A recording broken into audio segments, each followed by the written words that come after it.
Welcome to your extra shot of sunrise. I pray and hope the things I teased at the end of the show are actually in our extra shot. So Meredith could attest to this. We usually have in prompter what's coming up on, on extra shot, and we didn't have it, and I had to fill about 15 seconds at the end of sunrise. And what did you say? You said Kim Kardashian. Nope. Nope. I'll talk about it. Okay. And then also, what else did I say? I can't remember now. I don't know, whatever. But you know we're here. Yeah. You're not watching for the stories. You're watching for Meredith. You're watching for the personality. Exactly. So let's talk about vaccinations. Yeah, they're happening in Speedway this week. The Marion County Health Department, they are teaming up with IMS for 2 pop-up clinics in Speedway happening on Main Street. Tomorrow it's 2 to 7 at Daredevil Brewing Company. Friday it's 2 to 5 near Fun Days. Both the Pfizer and the Johnson & Johnson vaccines will be available. Anyone who gets the vaccine, hey, you get a t-shirt. Plus you'll be eligible to win one of these IndyCar helmets signed by every driver in the field for Sunday's Indy 500. There you go. There you go. Once again, I have an issue with the prizes because the people who got the vaccinations first, we got nothing. Yeah. And then they get everything. You know, the best motivator or prize that I've heard for getting vaccinated is in Ohio. Everyone who's vaccinated is eligible to win $1 million every week. Right. We talked about this today on the show. The Vax-A-Million is what it's called. That's wild. Yeah. So you enter, if you're above the age of 18, then you're entered in the chance to win $1 million. If you're below the age of 18, you're entered the chance to get a full scholarship to college. It's crazy. They're doing it right over in Ohio. Come on. Yeah. Let's go. Governor Holcomb, let's do this. I agree. All right. So, Speedway, though, is booming.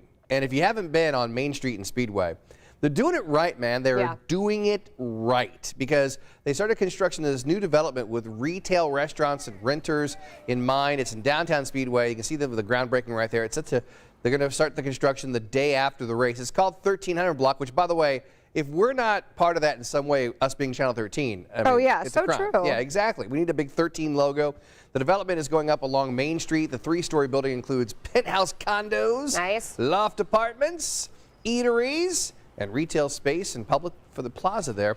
The project comes with a price tag of around $6.5 million, and it is expected to be finished before next year's Indy 500. That's pretty cool. It is pretty cool. That's a lot of work to get done in a year.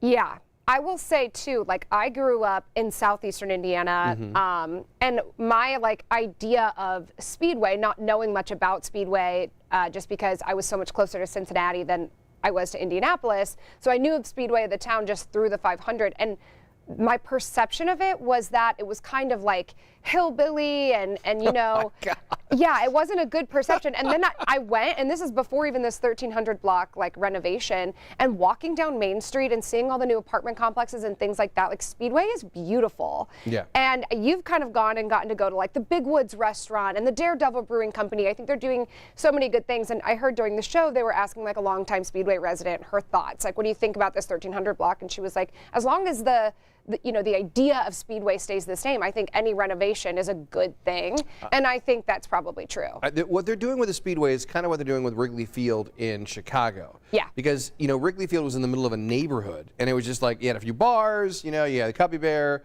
you had a few bars out in center field, but then it was basically a neighborhood. Yeah. And then people started saying, you know what, let's start building some condos that can kind of see into Wrigley Field. And the Wrigley Field was like, yeah, you know what, people want to come and just hang out around here. They want to be a part of this. Right. And so they started doing all this renovation around Wrigley Field. And the same thing's kind of happened with the Indianapolis 500. 30 years ago, just neighborhood, you had a few things. There was a place called Rascals, which was across the street. It was an under 21 club that I used to go to as a kid. Really? Yeah. Got into a fight there one time. Oh my gosh. Yeah. Oh, I got story for another day. It wasn't even a fight. The guy just punched me right in the face, and I was out. But anyway, I digress. I didn't deserve it at all, by the way. I was not looking at his girlfriend, but I digress. Anyway, so there, there's just little neighborhood stuff. But now you have, it's just like Wrigleyville, they're saying, hey, this is a worldwide attraction. Right. and they redid, you know, Main Street. Main Street's gorgeous if you haven't been there. Right. Great shops and great things. And now they're saying, hey, people are going to want to buy condos. I mean, have you seen the old Busch Stadium? You know, I mean, you can get a condo at the old Busch Stadium and be their stadium overlooking. lofts, I think, is what they're called. Yeah, so that's cool. So yeah, I have a friend who lives there. Sherry says Speedway is my hometown, and I hope everyone knows I'm not cracking on Speedway. If anything, I think it's a really impressive town, and I lament the fact that sometimes I think people think, oh, like the only really nice neighborhood around Indy is Carmel. Carmel's a beautiful neighborhood, but you also have all of these amazing, nice neighborhoods. Well, okay. All around. Yeah, right there. Because Carmel's nice, but you got Zionsville's gorgeous, Noblesville downtown area, Franklin down on the south side. Greenwood. Greenwood's working on it. We're working on it. We're getting better. Speedway. We're getting better. Speedway is the Main Street, and Speedway is great. Like I just say, because I live in Greenwood, okay? I would like the leaders of Greenwood to go to Speedway and see what they're doing and go, oh, okay, all right. We can do this. We can do this, you know, because we got some renovations going on in Greenwood right now. Yeah. So there you go. I'm routinely impressed with the neighborhoods of Indianapolis. There you go. All right, Zoopolis happening today. The Indy Zoo is hosting the Zoopolis 500. It is the greatest spectacle in tortoise racing, which happens each year during race week. Last year's events did not happen because of the pandemic.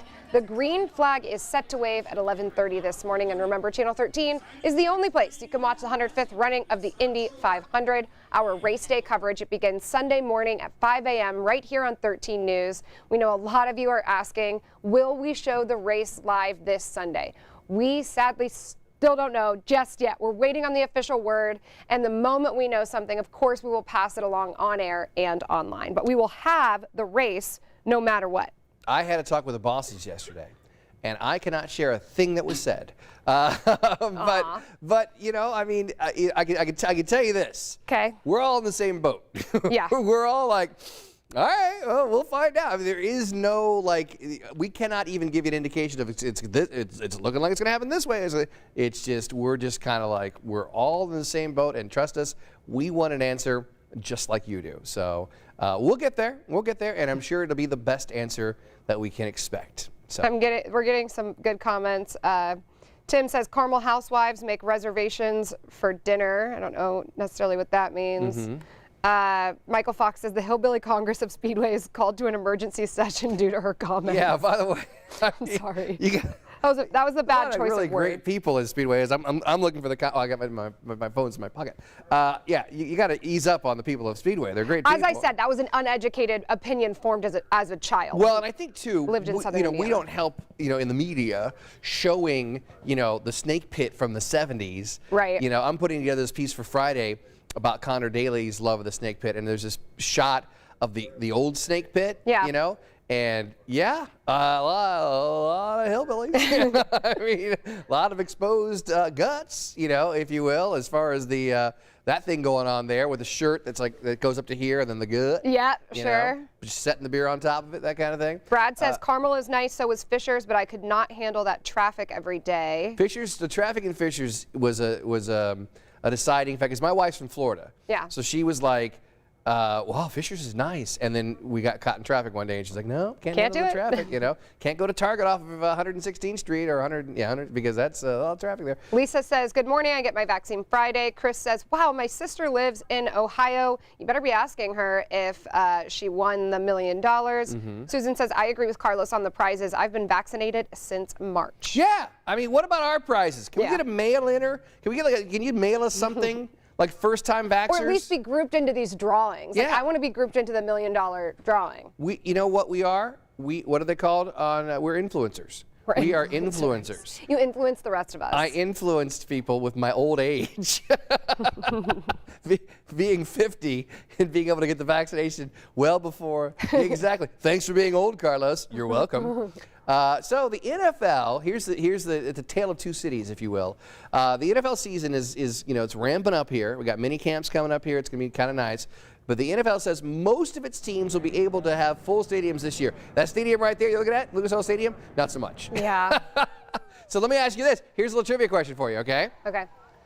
30 out of the 32 teams will be able to have full stadiums, but only 28 stadiums will be full. How is that possible? I don't know. four teams share 2 stadiums. Oh. The Jets and the Giants, the Rams and the Chargers. Nice. So there you go. So there are 32 teams in the NFL. There are 30 stadiums in the NFL. So 28 of the 30 stadiums, 30 of the 32 teams will have full stadiums. Now the remaining 2 are Indianapolis Colts and the Denver Broncos. But we appear to be trending in the right direction as we talk to city officials and get everything worked out. The NFL is working with teams on all the protocols for fans, including wearing masks and vaccination requirements. So we'll get there. I mean, there's no way that we're going to be that one stadium that has 50% capacity, you know? Yeah. But, and I think you're going to see also the return of college football as well. I mean, I saw a video of the Las Vegas, the Vegas Knights, you know, the Vegas Golden Knights hockey game the other day, and it was wall to wall. Really? There wasn't an empty seat in the house. Nice. So, you know, I mean, that's an indoor stadium. Yeah. So, you know, and not a lot of masks either, just saying. It's happening, though. We're moving the right way. Hey, I did tease The Voice. Okay, So you did. You're right. I teased The Voice, and so we have the winner of The Voice season 20. Here we go. The winner of The Voice is...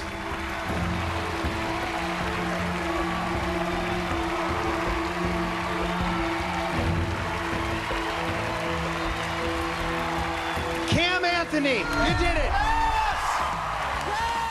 19-year-old Cam Anthony of Philadelphia won the title, giving his coach Blake Shelton his 8th victory on the show. Anthony beat out Team Kelly's country singer Kenzie Wheeler and Kenzie's mullet for the crown. Third went to Team Blake's other finalist, Jordan Matthew Young.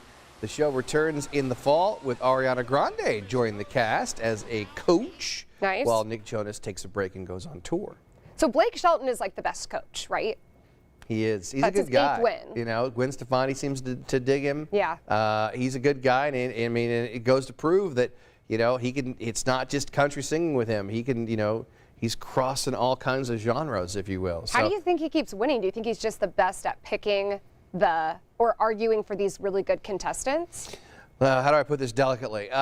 Maybe he spends the most time with his contestants, you know, as far as really caring about them and not having his handlers do it, you know? I mean, so, I mean, he's just a good, I mean, country music people, they're just good. Country music people and hockey players. You're not going to find a better group of people. Yeah, that's fair. If you know a hockey player, he's a good dude, you know? You know a country music star, they're good people. You know, I have not ever met someone in country music where I'm like, oh, that guy's a jerk. Like, they're really good people, so. Daniel saying, no matter what happens, I'm going to watch or listen to the race live. For those of you that seem to not know, the race is always broadcasted on the radio. And Chris responding, yep, we listen every year on the radio. Yvette lamenting that all she got was a button for her vaccine. Yeah. Glenn says, I got a second vaccine and an IMS t-shirt. Oh, good job, Glenn. Sherry says, I'd love to be your age again, Carlos. I think you're saying you feel old. Well, there you go. I know. It's all relative. It's all, I'm sure at 25 you feel like you're, you know, older than you were when you're 21. Oh, I do. Oh, so old, 25. I feel like I'm aging. Yeah, exactly. I know. And, you know, I mean, 50. And 50 is a big thing, though. When you turn 50, you start talking, you start planning for death is what happens. Oh, my gosh. How depressing. Where am I going to spend the rest of my eternity? No, I've got at least 10 more years. Well, on that happy note. I've got at least a decade left. At least? At least. God. All right. Are we done? It says goodbye, the prompter. I think we should say goodbye. Okay. Yeah. I mean, I can talk about death some more if you'd like. So. For Carlos Diaz, I'm Meredith Juliet. Have a better day than I think we're going to have. Bye.